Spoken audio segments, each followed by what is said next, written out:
கிறிஸ்துவில் அன்பானவர்களே, இன்றைய தியானத்திற்கென்று கர்த்தர் நமக்கு கொடுக்கிற வார்த்தை கொலோசேயர் 1 அதிகாரம் 12, 13, 2 வசனம். ஒளியில் உள்ள பரிசுத்தவான்களுடைய சுதந்திரத்தில் பங்கடைவதற்கு நம்மை தகுதியுள்ளவர்களாக்கினவரும் இருளின் அந்தகாரத்து நின்று நம்மை விடுதலையாக்கி தமது அன்பின் குமாரனுடைய ராஜ்யத்திற்கு உட்படுத்தினவருமாயிருக்கிற பிதாவாகிய தேவனை ஸ்தோத்தரிக்கிறேன். அற்புதமாக சொல்கிறார். 2 விஷயம் பாருங்க. 1, ஒளியில் உள்ள பரிசுத்தவான்களுடைய சுதந்திரத்தில் பங்கடைவதற்கு நாம் நம்ம தகுதிப்படுத்துகிறார். எதுக்குன்னா, ஒளியில் உள்ள பரிசுத்தவான்கள் அப்படின்னா யாருன்னா, பிதாவாகிய தேவனுடைய பரிசுத்த ஸ்தலத்தில் இருக்கக்கூடிய பரிசுத்தவான்கள். அவங்க சுதந்திரமாக இருக்கிறாங்க. அடிமைத்தனம் அவங்களுக்குள்ளே இல்லை. பிசாசனோட அடிமைத்தனம் அங்கே கிடையாது. ஏன்னா அவர்கள் சுதந்திரவாளிகளாக இருக்கிறாங்க. எல்லாவற்றையும் எல்லா சூழ்நிலையும் எப்பொழுதும் செய்யக்கூடியவர்களாக இருக்கிறாங்க. அவருடைய வாயின் வார்த்தையின்படி இந்த உலகம் இயங்கக்கூடிய அளவுக்கு எல்லாவற்றையும் சுதந்திரிக்கக்கூடியவர்களாக இருக்கிறாங்க. அப்படிப்பட்டவர்கள் யாருன்னு கேட்டிங்கன்னா, பரிசுத்தவான்கள், கர்த்தருக்கு பயந்து நடந்தவர்கள், கர்த்தருடைய வார்த்தையின்படி நடந்தவர்கள், கர்த்தருடைய வார்த்தையின்படி கிரியைகளை வெளிப்படுத்தினவர்கள். அப்படிப்பட்டவர்கள் பரிசுத்தவான்கள். இந்த உலகத்தில் வாழ்கிற போது, நம்மளை போல மாமிசமாக வாழ்ந்தபோது அவங்க எப்படி இருந்தாங்கன்னு கேட்டிங்கன்னா, கர்த்தருக்கு பயந்து கர்த்தருடைய வார்த்தைகளின்படி நடந்தாங்க. பொல்லாத பிசாசுக்கு இடம் கொடுக்காம தன்னை முழுமையாய் ரட்சிப்புக்கு உட்படுத்தி அதன்படி வாழ்ந்தாங்க. அப்படி வாழ்ந்தவர்கள் தான் பரிசுத்தவான்களாக முடியும். நாமும் அப்படி வாழணுங்கிறார். அப்படி நீங்கள் வாழ்ந்தீங்கன்னா உங்களை அந்த பரிசுத்தவான்களுடைய சுதந்திரத்திற்கு தகுதியுடையவர்கள் ஆக்கிடுவேங்கிறார். அப்போ நாம் தகுதியுடையவர்களாக மாறணும் அப்படின்னா நாம் அதுக்கு என்னென்ன பண்ணணும், அவங்க என்னென்ன செஞ்சாங்கன்றதை முதல் தெரிஞ்சுக்கிடணும். இப்போ இயேசு கிறிஸ்துவுக்குள்ளாக அவருக்குள்ளாக நாம் இணைந்து பயணிக்க வேண்டும் என்று சொன்னால் முதல் இயேசு கிறிஸ்து யாருன்னு தெரிஞ்சுக்கணும். இயேசு கிறிஸ்து என்ன செஞ்சாருங்கிறத தெரிஞ்சுக்கணும். சும்மா இந்த சிலுவை மரணத்தில் அவர் தன்னை அர்ப்பணிச்சிட்டாரு அப்படிங்கிற ஒரு வார்த்தையோடு நம்ம விட்டுறக்கூடாது. இந்த சிலுவை மரணத்தில் தன்னை அர்ப்பணிப்பதற்கு அவர் தன்னை எப்படி காத்து கொண்டார், அது ரொம்ப முக்கியம் இல்லையா? சிலுவை மரணத்தில் இன்னும் 2 பேரும் தான் சிலுவை மரணத்தை அவங்க ஏற்றுக்கிட்டாங்க. அவங்க 2 பேரும் தான் சிலுவையில் அடித்து கொல்லப்பட்டார்கள். இயேசு கிறிஸ்துவை எப்படி சிலுவையில் அடித்து கொண்டாங்களோ அது மாதிரி அவங்க 2 பேரும் சிலுவையில் அடித்து கொல்லப்பட்டாங்க. ஆனால் இவர்கள் 3 பேருமே அங்கே மரித்து போனார்கள். அவர்கள் 2 பேருடைய மரணம் வேறு, இயேசு கிறிஸ்துவனுடைய மரணம் வேறு. அவர்களை மரணிக்கப்பட செய்த விதம் வேணால் ஒன்றாக இருக்கலாமே தவிர அந்த மரணத்தின் நோக்கம் வேறு. அதைத்தான் நாம் புரிஞ்சுக்கணும். அப்போ நாம் அந்த இந்த உலகத்தில் வாழ்ந்த மகா பரிசுத்தமாகிய இயேசு கிறிஸ்து என்கிற அந்த சுதந்திரத்திற்கு நாம் பங்குடையவர்களாய் ஆக வேண்டும் என்று சொன்னால் நாம் எப்படி இருக்கணும்? இயேசு கிறிஸ்துவை போல வாழணும். சரி, இயேசு கிறிஸ்து எப்படி வாழ்ந்தார் அப்படிங்கிறத நம்ம கவனிக்கணும் இல்லையா?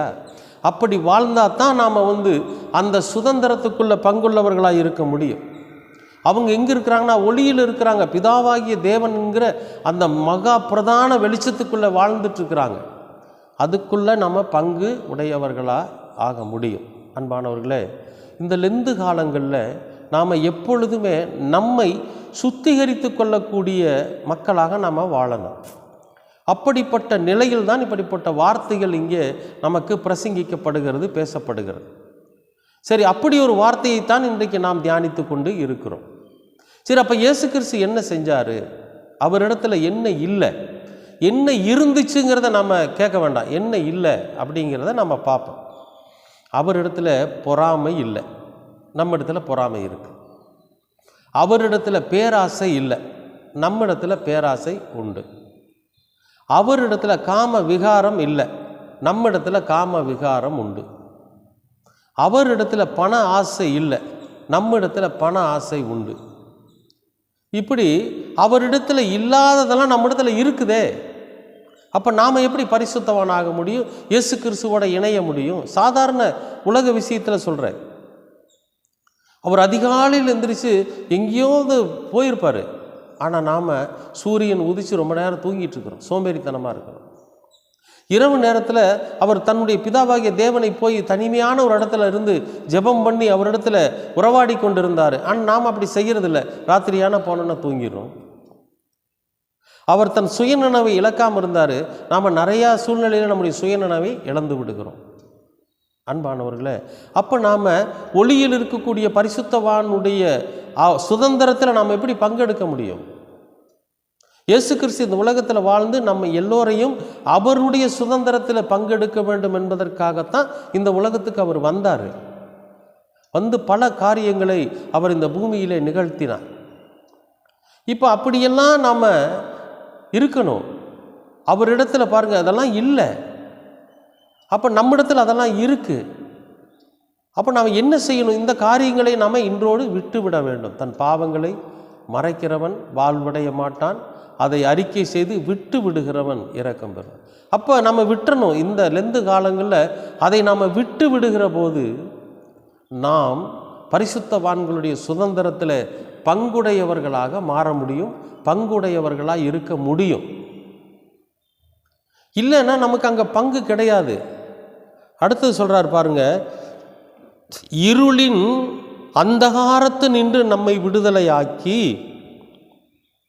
தமது அன்பின் குமாரனுடைய ராஜ்யத்திற்கு உட்படுத்தினவருமாயிருக்கிற பிதாவை ஸ்தோத்தரிக்கிறேன்.